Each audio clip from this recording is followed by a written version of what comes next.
신두교에서는요, 그 쥐를 번영의 어떤 중재자로 여긴다 그럽니다. 뭐가요? 쥐. 네. 상상하기가 힘들죠?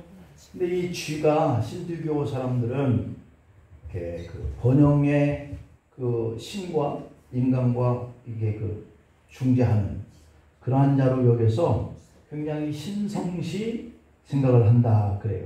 그래서 거의 쥐를 죽이지 않는다고. 그래서 혹시라도 이 덫에 걸려든 이 쥐들까지도 집에서 멀리 떨어진 곳으로 가서 풀어준다 그럽니다.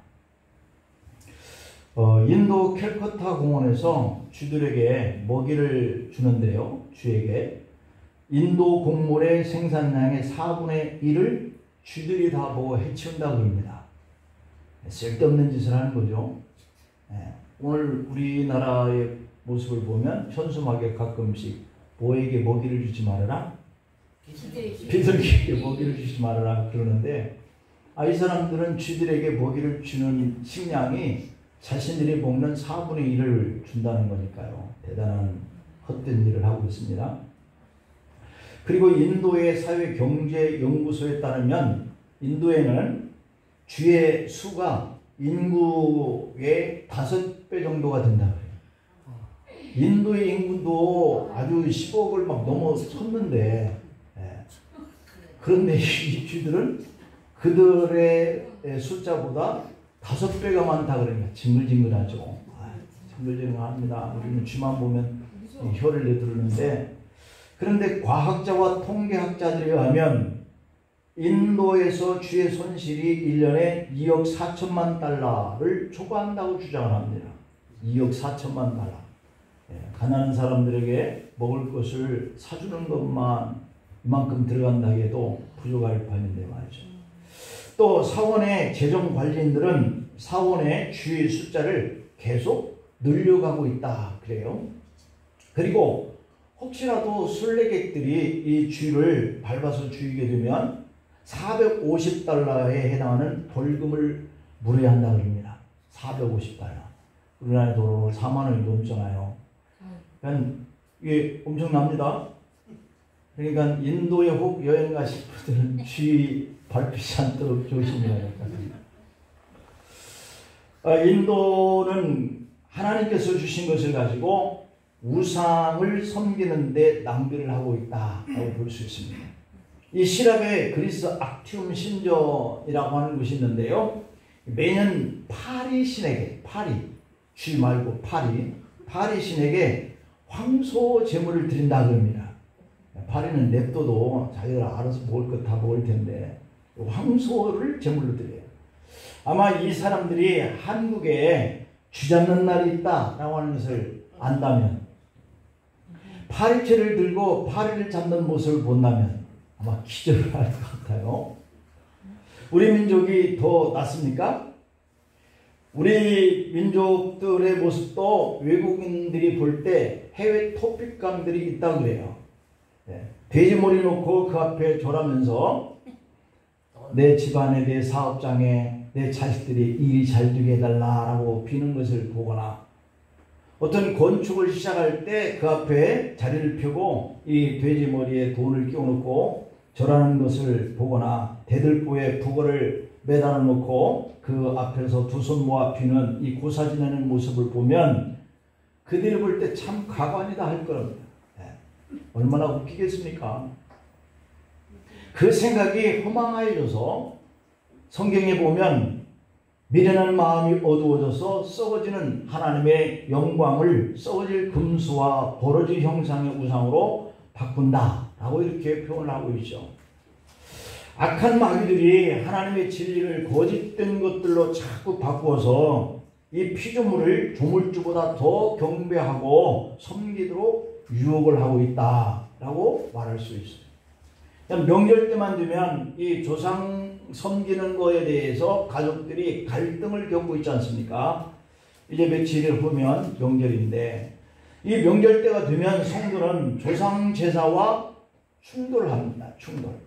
그래서 유일하신 하나님을 섬기는 조상 제사를 그 조상 제사를 지내는 사람들과 그것을 드리지 않고 하나님 앞에 추도식을 하려고 하는 사람들 가족 간의 갈등이 벌어져요. 자, 우리가 섬기는 하나님 아버지의 만약에 신상을 만들어 놓고 그 신상 하나님이다 하고 만들어진 그 신상 앞에 절하거나 그 형상하게 예배를 드리는 것이 잘된 일입니까? 안 된 일입니까? 안 된 일입니다. 왜요? 형상이잖아. 형상. 그 형상이 비록 하나님의 형상이다 라고 한다 할지라도 그것은 안 되는 일이에요. 왜 안 됩니까? 출애굽을 막 하고 이제 신의 광야 속에서 시내산에 올라간 모세가 하나님 앞에 불려가지고 십계명을 받고 있을 적에 저들은 홍해를 무사하게 건너게 해줬다라고 하는 그 신을 만들자. 그렇게 해서 만든 신이 어떤 신이었어요? 송아지 신이었습니다. 그런데 하나님 어떻게 했어요? 그 사람들을 보랍니다. 그러니까 비록 그들은 이 형상이 하나님의 형상이야 하고 절을 하고 그 앞에서 찬양하고 떠들어도 안 되는 거예요. 왜요? 형상이니까. 형상을 만들어서 숭배를 하면 안 되는 거예요. 우리는 우리의 예배를 받으실 하나님은 오직 한 분뿐인 줄 믿습니다. 그래서 동방종교와 서방종교가 갈라진 이유가 교회 안에 형상을 만들어 놓는 것이 원하냐? 아니다. 우리는 형상을 붙이고 사진을 붙이고 하는 것을 원한다 하는 사람들과 갈라지게 된 그 근거가 바로 이 형상 때문이었던 거예요. 한국에 복음이 들어오면서 이 같은 조상 숭배 문제 때문에 가족들, 친족들 간에 커다란 대립이 되고 갈등 관계가 이루어졌을 뿐만 아니라 이 조상 숭배 문제와 결부되어서 믿는 자의 가족과 친족에게서 따돌림을 받고 고립이 되어서 전도의 길이 막힐 뿐더러 복음 전파의 거침돌이 되고 극복해야 할 큰 과제가 되고 마는 거예요. 우리가 초창기에 지혜가 부족하는 거죠. 그냥 다툼이 일어난 거예요.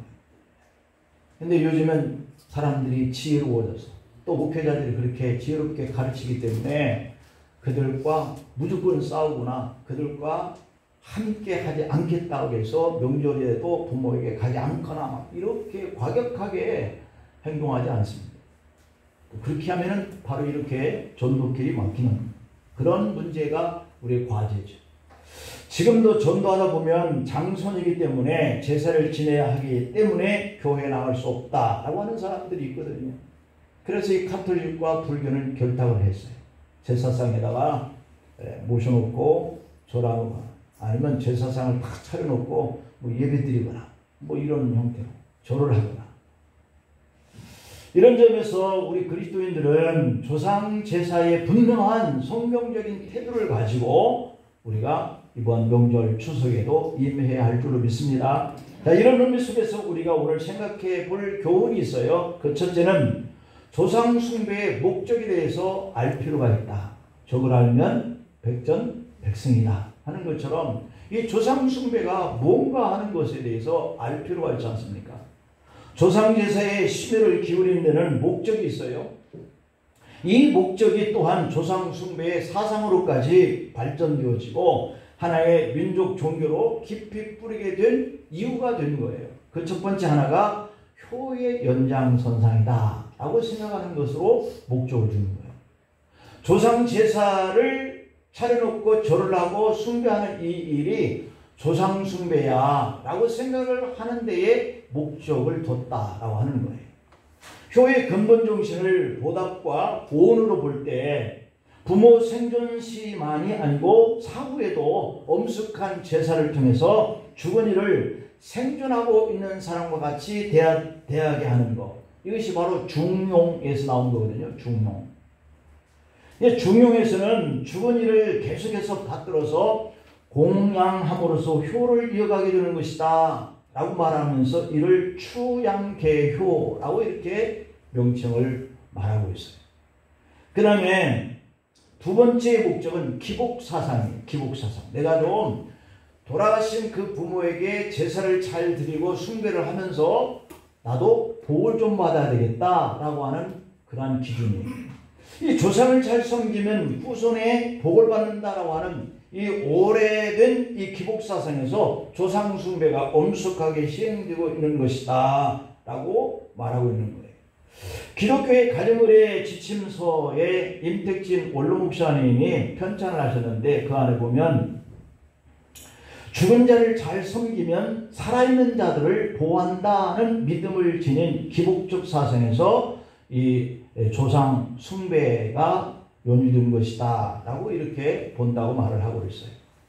그러니까 조상에게 제사를 지내는 사람들의 목적은 내가 복을 좀 받아야 되겠다 라고 하면서 드리는 행위라는 거죠. 그 다음에 세 번째로는 돌아가신 분들 죽은 자들에 대한 공포의식 때문에 제사를 지낸다 라고 하는 것이 목적 세 번째예요. 자, 죽은 것은 죽은 것으로 끝나요. 죽은 자와 산 자는 단절이 되어 있어요. 우리가 영화도 그런 영화들이 많이 만들어졌는데요. 이곳과 그곳은 갈 수도 없고 그곳에서 이곳으로 올 수도 없는 그러한 상태이기 때문에 돌아가신 분이 나에게 해코지하기 때문에 내가 제사를 지낸다 라고 하는 이런 목적, 이런 의식, 이런 것들은 우리가 생각하지 말아야 돼요. 그런데 제사를 지내는 사람들은 그렇게 생각하는 것 때문에 제사를 지내는 거예요. 그러니까 죽은 자가 이렇게 나와가지고 이렇게 구중천을 헤매고 다닌다 이렇게 보는 거예요. 그 호는 죽은 날 옛집을 찾아와가지고 제사 음식을 먹는다라고 생각을 한다는 거예요. 그래서 후손은 그 줄인 혼을 달래주기 위해서 제사를 통하여 이렇게 그분이 먹을 수 있도록 하는 의식화가 바로 이 제사라고 하는 거예요. 자, 그렇게 하면 죽은 혼은 그 후손에게 보호자가 되어준다라고 한다는 거예요. 왜냐? 잘 대접받았으니까. 조상들을 초대하는 형식이 바로 제사의식으로 이어지고 있다는 거죠. 자신의 삶의 어떤 윤리나 도덕성에 관계없이 그냥 조상 제사를 지낸 그 이유 때문에 죽은 자가 자신들에게 복을 준다. 그래서 무조건 복을 받는다 라고 하는 이 기복적 민간신앙이 제사 숭배로 자리 잡게 된 것이다 라고 이렇게 세 가지를 목적으로 제사를 지낸다는 거예요. 여러분, 산 사람에게 복을 줄 수 없고 죽은 사람만 산 사람에게 복을 줄 수 있다. 귀신이 화와 복을 줄 수 있다 라고 믿는 이 미신 때문에 제사를 지내고 있다는 거예요. 산 사람이 산 사람에게도 복을 못 주는데 죽은 자가 어떻게 와가지고 산 사람에게 복을 줄 수 있을까요? 상식으로도 안 맞는데 그들은 그렇게 생각을 하는 거예요. 조상신이 굶주려서 방황하도록 두는 것은 천륜을 거역하는 죄악이고 그래서 우리는 그 조상신을 이렇게 모시는 것이다 라고 본다는 거죠. 자, 좀 더 나아가서 조상신은 재앙과 이 축복을 조절할 수 있는 신이다 라고 이렇게 본다는 거예요. 복을 줄 수도 있고 화를 가져다 줄 수도 있어서 무섭기 때문에 구중천을 떠드는 그 조상을 이렇게 안타깝게 위해서 준비해서 제사를 지내고 배부르게 먹고 자신들에게 보호자가 되어주고 축복자가 되어 달라라고 하는 이러한 의미 속에서 제사를 지내고 있어요. 그러니까 만약에 조상신이 노하에서 땅에 있는 자손에게 해를 끼치고 그렇게 하는 것이 두려워서 이러한 제사를 지내게 되어져서 그들이 먹고 그들에게 다가올 이 재앙을 쫓아준다고 한다면 누구나 다 그렇게 할 필요가 있겠죠. 근데 그렇게 할 수가 없는 거예요. 무속신앙에 있어서 제사의 이유는 억울한 혼병을 위로하는 것이다 라고 이렇게 생각을 하고 있습니다. 누가요? 무속신앙자들이, 무속인이. 그래서 자기의 수명을 다 채우지 못하고 요절을 한 그 영혼, 땅에서 고생만 하다가 죽은 많은 영혼, 곧바로 저승에 가지 못하고 평소에 고생하던 그곳에 와서 배회하고 사람을 괴롭힌다라고 믿었기 때문에 제사를 지낸다라고 이 무속인들은 말을 합니다. 다시 말하면 죽은 그 영혼을 잘 달래서 저 세상으로 보내드려야 된다 이렇게 보는 거예요. 여러분, 장례식장에서 문상시에 우리가 문상을 받는 그 상주가 아주 어린 아이라고 할지라도 어른이 된 분도 수염이 하얗게 변한 할아버지도 맞절을 합니다. 왜 그럴까요? 그 이유를 이렇게 말을 해요.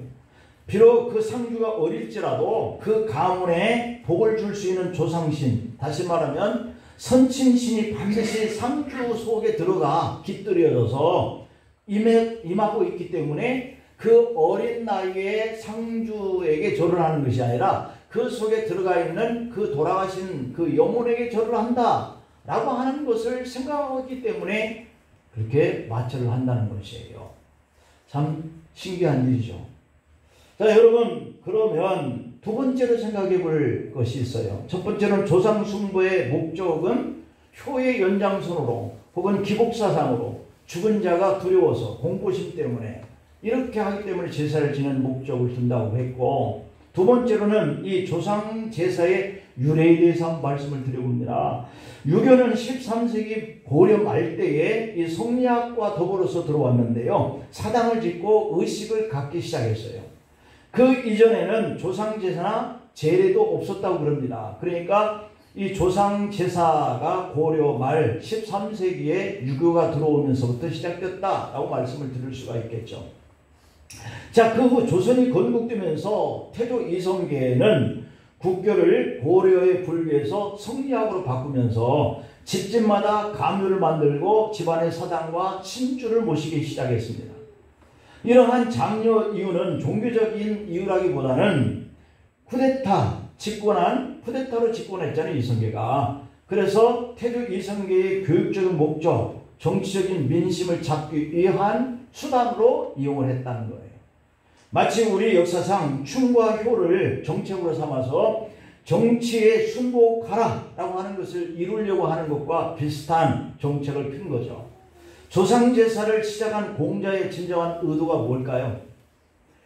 현재 남아있는 자녀들에 대한 특히 건강 걱정 때문에 시작했다는 거예요. 가령 선친의 이 평안한 영면을 위함으로 조상제사를 드리도록 했다라고 하는 것이거든요.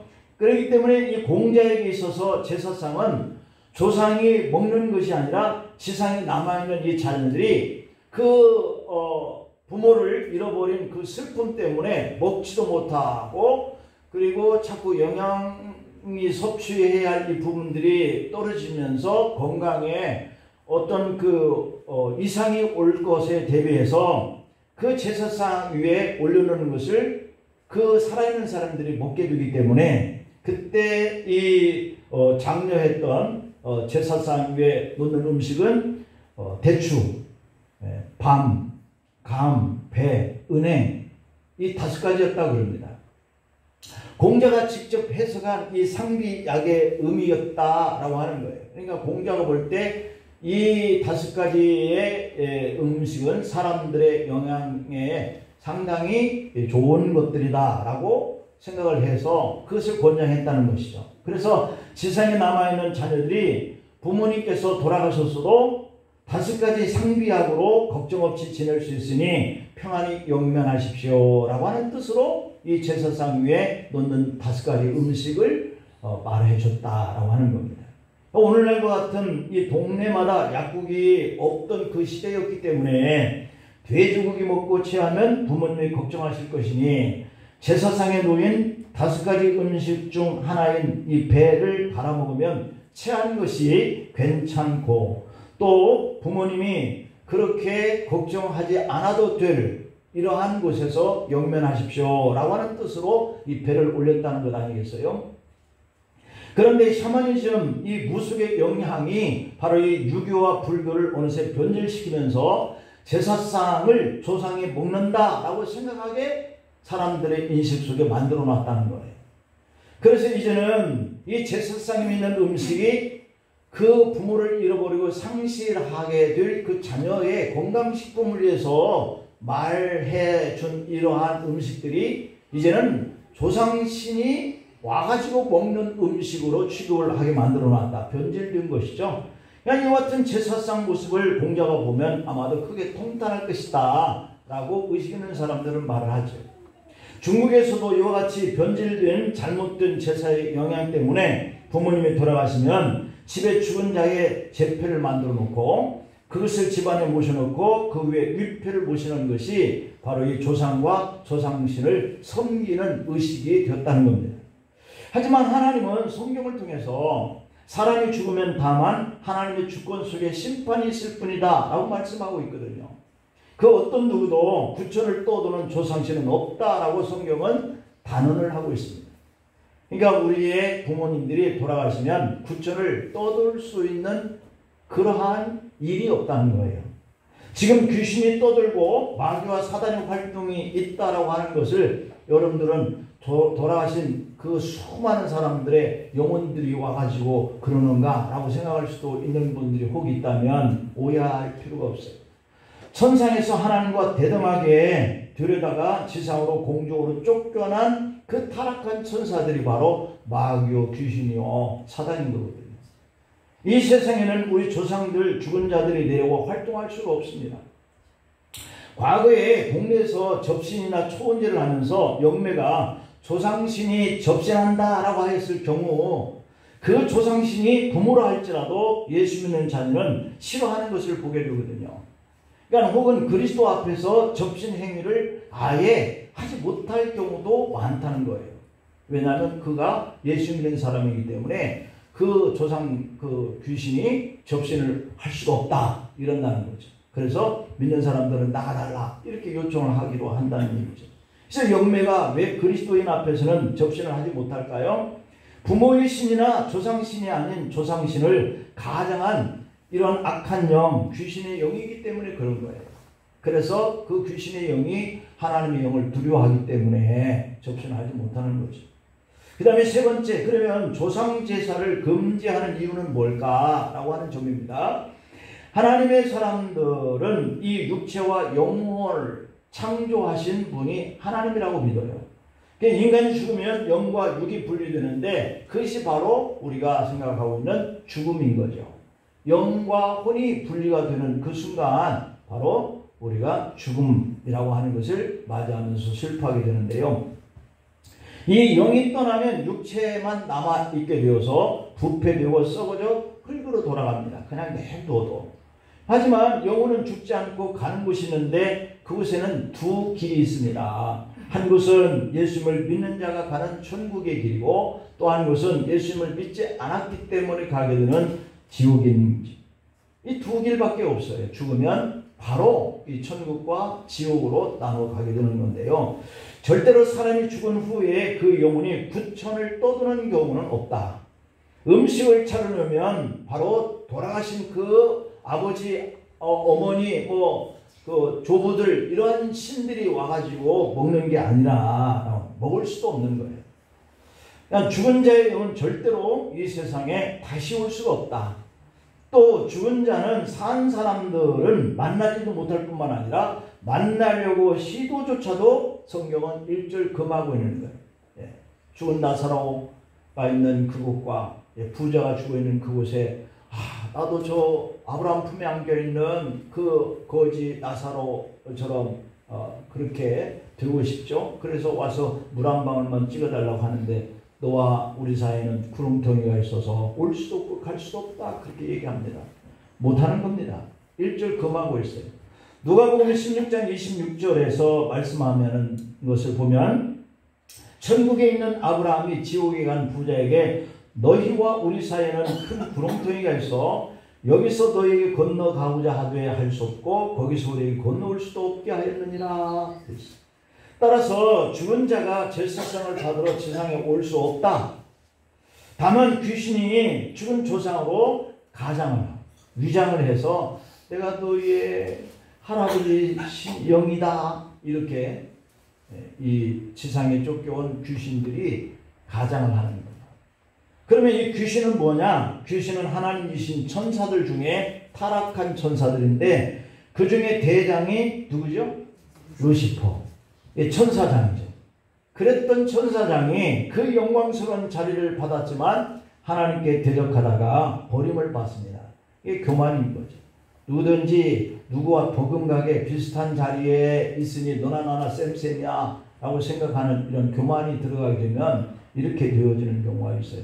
하나님과 자기가 쌤쌤인 것처럼 생각하려고 했던 이 루시퍼 천사는 그가 하나님 앞에 이 지상 공중으로 쫓겨나올 때 천사들 3분의 1을 함께 끌고 추락을 했으니까 천사 3분의 1은 대단한 숫자지 않습니까? 이 우리 인류의 방해꾼들이 이렇게 천사 3분의 1을 데리고 왔으니 그 수가 얼마나 많겠습니까? 이 세상을 악으로 유혹하는 마귀와 귀신들이 든 거예요. 그렇다면 여러분 제사는 뭐냐? 귀신과 교제하는 것이 제사예요. 오늘 본문 20절을 볼까요? 대적 이방인의 제사하는 것은 귀신에게 하는 것이요 라고 되어 있어요. 하나님께 제사하는 것이 아니니 나는 너희가 귀신과 교제하는 자 되기를 원치 아니하노라 그랬습니다. 그러니까 고린도 교회도 우리처럼 제사 문제 때문에 갈등을 겪었던 것 같습니다.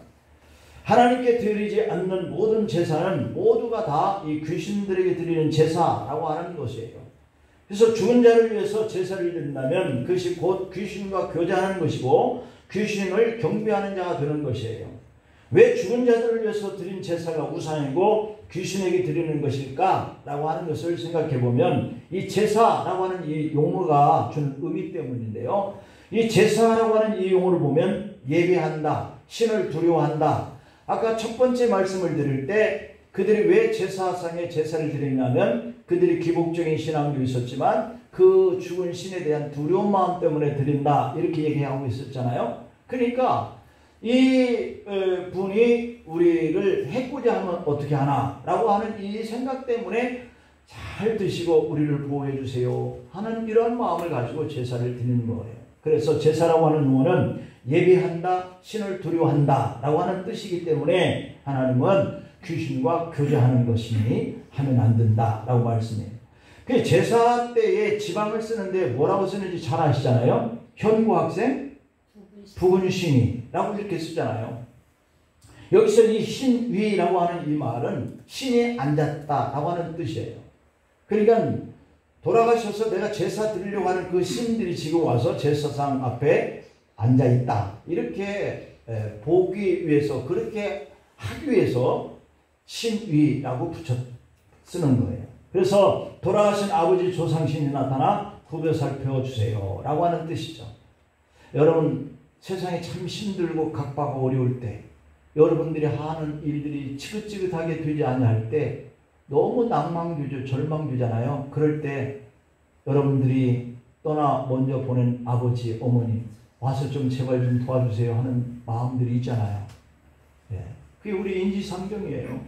그런 것에다 이렇게 유교나 불교들이 우리 인간을 현혹하기 위해서 제사를 드리게 하는 이러한 것들이 결국 사람의 그러한 마음을 이용을 해서 제사 드리게 만들어 놓은 것이죠. 위패를 모시고 향을 피워놓고 생전에 좋아하시던 음식을 차려놓아도 결국 귀신만 기쁘게 할 뿐만 아니라 더 나아가 제사하는 사람들은 귀신과 교제하게 되어서 예배를 받으실 분은 오직 하나님뿐인데 하나님을 질투하게 만드는 거예요. 하나님을 질투하게 하면 어떻게 돼요? 하나님이 그 사람을 돌격한다 라고 성경이 써 있어요. 그러므로 죽은 사람들을 위해서 제사 드리는 이 일은 하나님이 돌격하게 만드는 그런 행위인 거예요.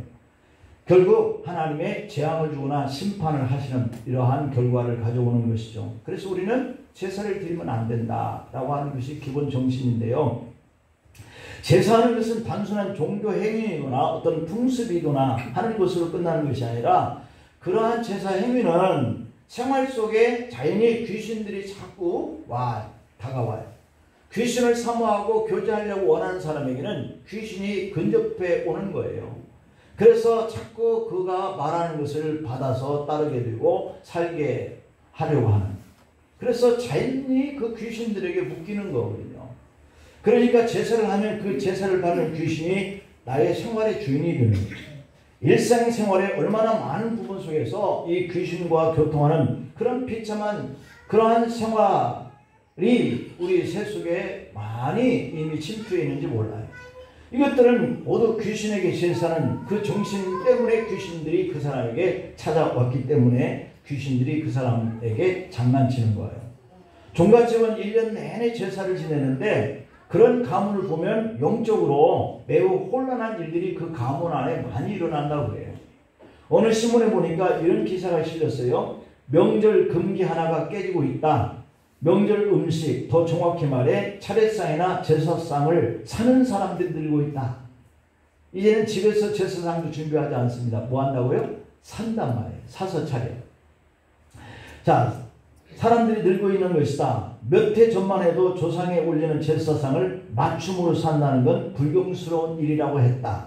요즘은 전화 한 통화하면 제사상이나 차례상이 집까지, 심지어 여행지 호텔이나 콘도까지 배달되는 시대라는 것이다.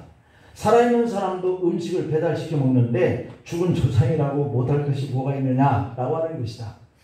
엉터리 효도하지 말고 살아계실 적에 부모님 잘 섬기는 것이 진정한 효도일 것이다. 이렇게 결론을 내리고 있거든요.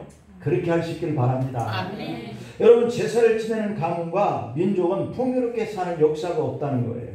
하나님은 우상 앞에 절하는 자들에게 3, 4대까지 이르러 저주를 받게 하겠다고 십계명에 말씀하고 있잖아요. 귀신한테 제사를 드리고서는 절대로 하나님이 그에게 복을 주시지 않는다는 거죠. 우상 숭배자가 받는 하나님의 진노에 대해서 성경을 살펴보니까 하나님 나라에 못 들어간다 그랬어요. 그러니까 계시록 21장 8절에 보면 믿지 아니하는 자들과 흉악한 자들과 살인자들과 행음자들과 술객과 우상 숭배자들과 모든 거짓말하는 자들은 불과 유황으로 타는 지옥 못에 들어 참여하리니 라고 되어 있죠. 이것이 둘째 사망이니 첫 번째 사랑하는 가족과 헤어지는 단절되는 이 죽음이 우리 아버지 돌아가셨어 라고 할 때 첫 번째 죽음. 그리고 두 번째 죽음은 내가 하나님 앞에 갔는데 너는 살아있을 때 나를 아버지라고 부르지 않았기 때문에 나도 너를 모른다. 그래서 그를 추방해서 들어가는 곳이 바로 지옥. 이것이 바로 그가 두 번째 죽는 둘째 사망의 장소인 거예요. 민수기 25장 9절에 보면 질병에 걸린다 그랬어요. 이스라엘 민족이 모압신을 섬기다가 연병에 걸려서 24,000명이 죽습니다. 그러므로 하나님의 자녀들이 추도 예배를 드려야 할 줄 믿습니다.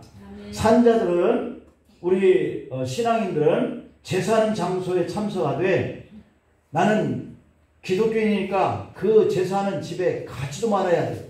절대로 안 갈 거야. 나는 제사하는데도 결코 참석하지 않을 거야. 이렇게 하시지 말고 참석은 하되 엎드려 절하는 대신에 그 자리에서 경건히 주님께 묵상으로 기도하는 자세. 이 모습을 보면 그 안 믿는 가족들도 굉장히 좋아합니다. 그래야 형제들 간에 덕을 끼치고 화목할 수 있기 때문에 그래요. 나는 예수 믿으니까 아예 제사 지내기 싫다 하여서 가지 않거나 참석하지 않으면 가족끼리 불화가 일어나기 시작해요. 그래서 너는 뭐 이제 우리 집에 안 온다며? 너는 이제 우리 자식 아니야? 뭐 이렇게도 생각한단 말이죠. 그럴 필요 뭐가 있어요. 그래서 오히려 그렇게 하면 가족들을 전도할 수 있는 기회를 완전히 잃어버립니다. 전도가 어려워지. 불신 가족과 친척들에게 복음 전도의 효과를 나타내기 위해서는 우리가 가야 되고, 그리고 그 자리에 참석을 하되 우리의 식으로 묵도를 드리면서 이렇게 나도 우리 조상들 뭐 생각하면서 사는 자녀입니다 라고 생각할 수 있는 마음을 가질 필요가 있는 것이죠. 그래서 먼저 살아계신 부모님과 친척들에게 우리는 극진하게 봉사하면서 살아야 돼요. 조상 제사도 지내지 않고 살아계신 부모님께도 효도하지 않는 그리스도인들이라고 한다면 세상 사람들이 우리를 뭐라고 그러겠습니까? 저것들은 부모에게 효도할 줄도 모르고 죽어도 제사할 줄도 모르고 아예 이렇게 말하지 않겠어요? 그런 거로 기독교인들은 부모님을 살아있는 경우에 공경을 하시고 하나님의 명령을 따라서 불신자들보다 훨씬 더 부모님들과 어른들을 공경을 해야 할 줄 믿습니다. 부모님께 대한 효성과 그리고 가족 간의 화목은 자신의 그 가정은 물론이고 이웃에게도 큰 감화력을 줄 수 있는 거예요. 이로써 우리 기독교가 그 가정적으로 모범적인 가정을 이루고 산다라고 하는 말을 들어야 되고 그 명절이 바로 오늘 우리가 가서 참석할 때 그렇게 되기를 바랍니다. 베드로는 베드로후서 1장 5절 7절에서 이렇게 말합니다. 너희가 더욱 힘써 믿음의 덕을, 덕의 지식을, 지식의 절제를, 절제의 인내를, 인내의 경건을, 경건의 형제 우애를, 형제 우애의 사랑을 공급하라 그랬습니다. 믿는 신자들은 추도 예배를 드려야 할 줄로 믿습니다.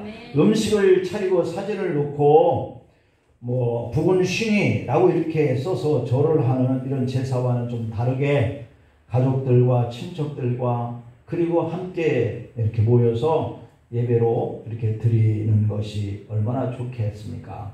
그래서 고인이 생전에 하신 일들을 이렇게 서로 말을 하고 돌아보고 이 땅에 계실 때에 자녀들에게 부탁했던 그 말들을 떠올리면서 부모님이 돌아가실 적에 우리 형제들에게, 우리 자녀들에게 이런 말씀을 하고 가셔서 라고 하는 말들도 이렇게 나누고, 또 그분이 살아 생전했을 때 좋아했던 음식들이 어떤 음식들이었다라고 하는 것들도 주고받고, 이렇게 하는 것이 가족의 모임이고요. 그리고 하나님께 예배드리는 추도 예식이야말로 우리가 복을 받고 사는 길인 줄 믿습니다.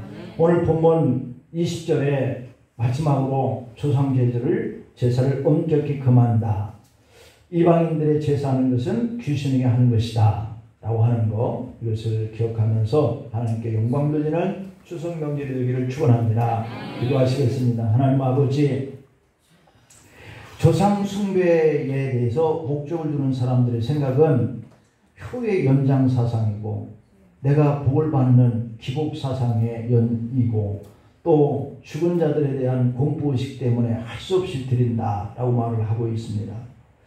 이렇게 조상 제사의 유래도 사람들이 변질시켜서 잘못된 방향으로 오늘 우리가 드리고 있는데, 그걸 알지 못하기 때문에 그 조상들이 와서 먹는 음식이라고 생각하고, 그 조상들이 자신들을 보호한다고 생각하고, 그 조상들이 자신들에게 이렇게 축복한다고 생각을 하니, 오늘 우리가 그와 같은 일이 축복이 아니라 오히려 그것은 재앙이고, 그것은 하나님의 심판이고, 그리고 둘째 사망에 떨어지는 결과이고, 귀신과 교제하는 일로 매사에 귀신들이 와서 장난치는 일에 통로를 만들어주는 것이라는 것을 우리가 기억하고, 이번 명절 때는 추도 예식과 그리고 가족과 더불어 덕을 세우고 서로 사랑을 공급하면서 행복하고 기쁜 즐거운 명절이 되게 하옵소서. 예수님의 이름으로 기도하옵나이다. 아멘.